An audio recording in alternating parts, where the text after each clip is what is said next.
राशिद साहब, औरंगजेब साहब ने जब बजट पेश किया तो फ्लोर ऑफ द असेंबली भी ये कहा और फिर बजट ब्रीफ में भी उन्होंने ये कहा, पोस्ट बजट ब्रीफिंग में, कि ये एक डायरेक्शन ऑफ ट्रैवल सेट किया है और इसको आगे भी कंटिन्यू करना है, जिसमें हमने देखा है कि टैक्सेशन एक पहलू है जहां फॉर्मल सेक्टर के लिए और सैलरी क्लास के लिए टैक्स में कमी की गई है, लेकिन वो कह रहे हैं कि ट्रेंड कंटिन्यू रहना चाहिए आगे भी। तो क्या एफबीआर भी ये समझता है कि सैलरी क्लास हो या फॉर्मल सेक्टर हो जो ऑलरेडी डॉक्यूमेंटेशन में है, उसके ऊपर अभी भी टैक्स बहुत ज्यादा है और उसमें मजीद कमी की जरूरत है? शहजाद, बिल्कुल आप मिनिस्टर साहब ने भी दुरुस्त कहा और आप भी दुरुस्त कह रहे हैं। बात यह है कि हमने ओवर द इयर्स जब कंप्लायंस और इन्फोर्समेंट के ऊपर जोर नहीं दिया तो नतीजा ये निकला कि टैक्स रेट बढ़ने शुरू हो गए। तो अभी आप सैलरी में देखें या कॉर्पोरेट में देखें, कॉर्पोरेट में जो सुपर टैक्स है वो दुरुस्त नहीं था उसको लगाना, और वो किसी मजबूरी के तहत लगाया गया। और इसी तरह सैलरीड में जो कुछ ब्रैकेट्स है जिनमें जो आदमी 2.5 लाख से 6 लाख रुपया कमा रहा है, उसके ऊपर एक्सेसिव टैक्सेशन थी। तो इसका नतीजा ये, इसके दो नुकसानात हो रहे थे। एक नुकसान तो ये हो रहा था कि जो कॉर्पोरेट सेक्टर में मज़ीद इन्वेस्ट करने का इंसेंटिव कम हो रहा था, और दूसरा ये था कि आपने देखा सैलरी में सरचार्ज भी लगा हुआ था कि 1 करोड़ से ऊपर अगर आपको है तो आप मज़ीद 10% देंगे। अब इसका नतीजा ये निकल रहा था कि देखिए, इकोनॉमी को कौन चलाता है? इकोनॉमी को कैपिटल चलाता है या टैलेंट चलाता है?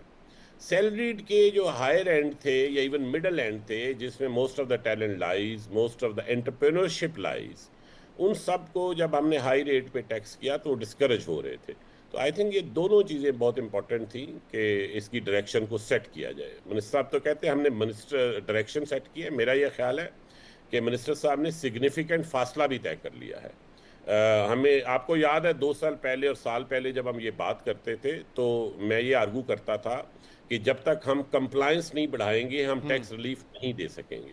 ये 2 साल जो एफर्ट हुई है कंप्लायंस बढ़ाने के ऊपर, उसका नतीजा ये निकला है कि अब हम जो हायर एंड के ऊपर जहाँ पे टैक्सेस बहुत ज़्यादा लगे हुए थे उनको रिलीफ देने में कामयाब हुए हैं। इसमें मज़ीद गुंजाइश मौजूद है।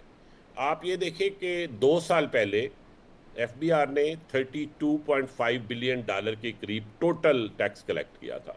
इस साल जब हम जून में एंड करेंगे तो this would be more than $46 billion.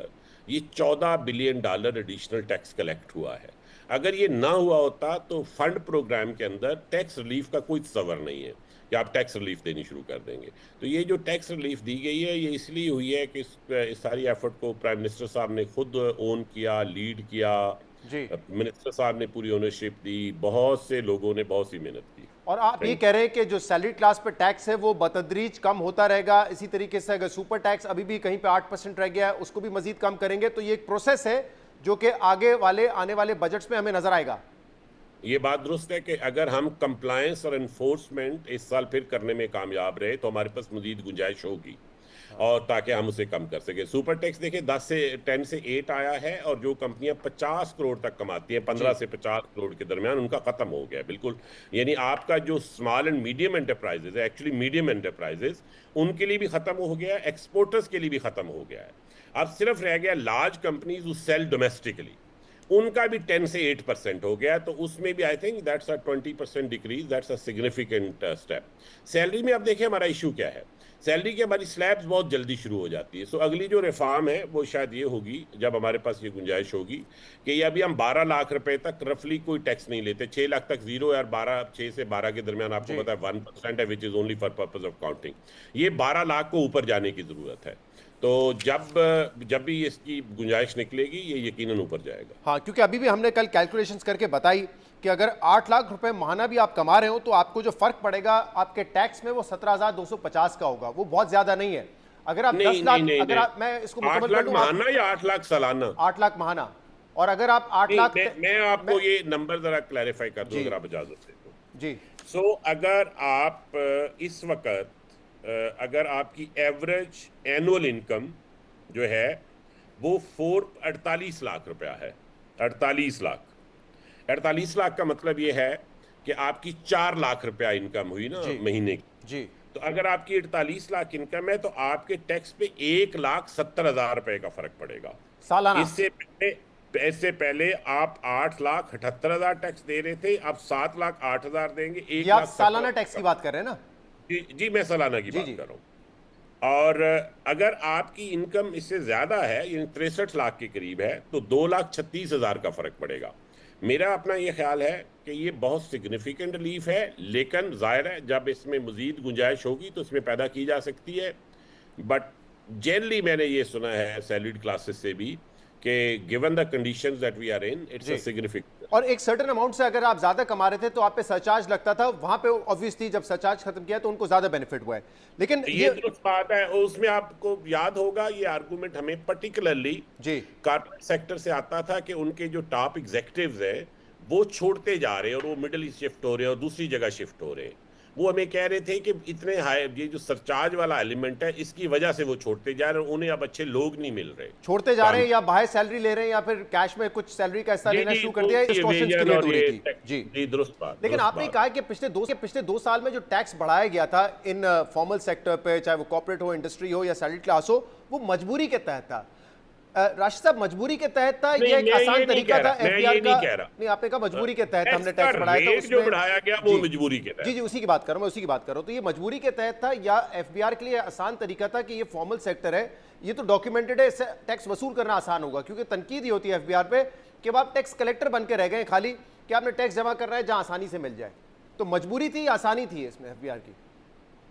सो आप ये समझें कि एक लेजीनेस जो थी टैक्स कलेक्शन की, जिसकी वजह से कंप्लायंस और इन्फोर्समेंट अच्छी नहीं हो रही थी।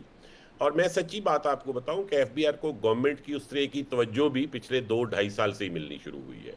इससे पहले एफबीआर पे बहुत तवज्जो नहीं थी। आप ये देखिए गवर्नमेंट ने पिछले साल एफबीआर के अपने बजट में बहुत मुनासिब इजाफा किया, जिसका नतीजा ये निकला कि you were able to activate more resources. हमने नए ऑडिटर्स भर्ती किए, 500-600 भर्ती हो चुका है, या आगे मजीद भर्ती हो रहा है। हमने सेक्टर एक्सपर्ट, आपको याद होगा पिछले साल जब आप मुझसे बात कर रहे थे तो मैं आपको कह रहा था हम सेक्टर स्पेशलिस्ट भर्ती कर रहे हैं, हम ऑडिट के मेंटर्स भर्ती कर रहे हैं, हमने अपने बच्चों को लम्स में ट्रेन कराना शुरू किया, हमने सर्टिफिकेशन प्रोग्राम। सो गवर्नमेंट, दोनों तरफ मसला था कि एफबीआर की आप नलायकी कह लें, लेजीनेस कह लें, बट गवर्नमेंट की भी उतनी तवज्जो नहीं थी। आपको याद है प्राल जो हमारा डिजिटल प्लेटफॉर्म है, उसमें बहुत सी तवज्जो जो है पिछले 2 साल में गई। अब आपका बोर्ड बहुत अच्छा है, आपका सी स्वीट के सारे लोग मार्केट से आए हैं, आपका चीफ एग्जीक्यूटिव मार्केट से आया है, तो प्राल इज अ न्यू प्राल नाउ। तो मैं ये कह रहा हूँ कि बहुत सारी जो रिफॉर्म ट्रांसफॉर्मेशन प्लान के तहत हुई उसमें गवर्नमेंट ने तवज्जो दी, गवर्नमेंट ने फाइनेंस किया, उसके नतीजे में हुई।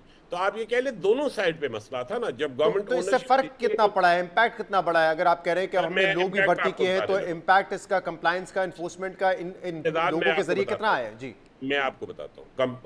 पहले आप बिग नंबर जेन में रखें।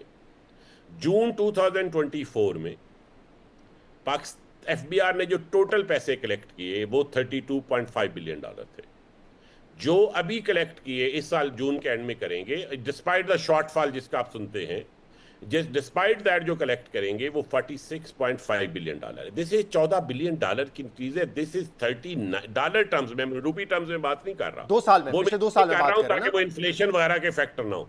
ये $14 बिलियन एडिशनल है। इसमें से एनफोर्समेंट का मैं बताता हूं। आप देखिए शुगर सेक्टर में 60 बिलियन रुपीज एडिशनल इकट्ठे हुए हैं, क्योंकि वहां हमने डिजिटल मॉनिटरिंग शुरू की है, कैमराज लगाए हैं, प्रोडक्शन मॉनिटरिंग शुरू की है।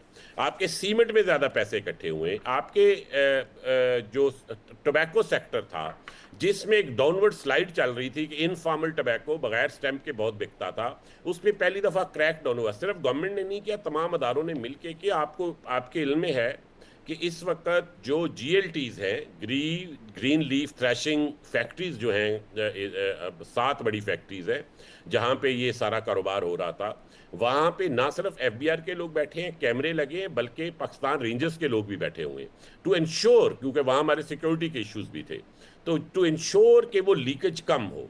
मुझे जो इस वक्त का डेटा आ रहा है वो ये कह रहा है कि टोबैको में इस एनफोर्समेंट की वजह से जून के एंड तक 40 to 45 billion rupees additional collect होंगे। ये आप मार्केट से भी चेक कर सकते हैं, आप जो कंप्लायंट सेक्टर है उससे भी चेक कर सकते हैं। राशिद साहब, जो नंबर्स आपने बताए, कुछ फाइनेंस मिनिस्टर ने, जैसे आपने शुगर सीमेंट का बताया, और फाइनेंस मिनिस्टर ने जो नंबर्स बताए थे वो 62 अरब थे। लाइफस्टाइल से उन्होंने कहा 30 बिलियन हमने जो लोगों का लाइफस्टाइल स्टडी करके रिकवर किए, 30 अरब। मैंने आपको 60 बताया है शुगर का, उन्होंने 62 बताया। जी ठीक है, मामूली सा फर्क है। तो टोबैको आप कह रहे हैं कि 45 बिलियन हो जाएगा। अब ये लगभग बनता है तकरीबन 130 अरब रुपए।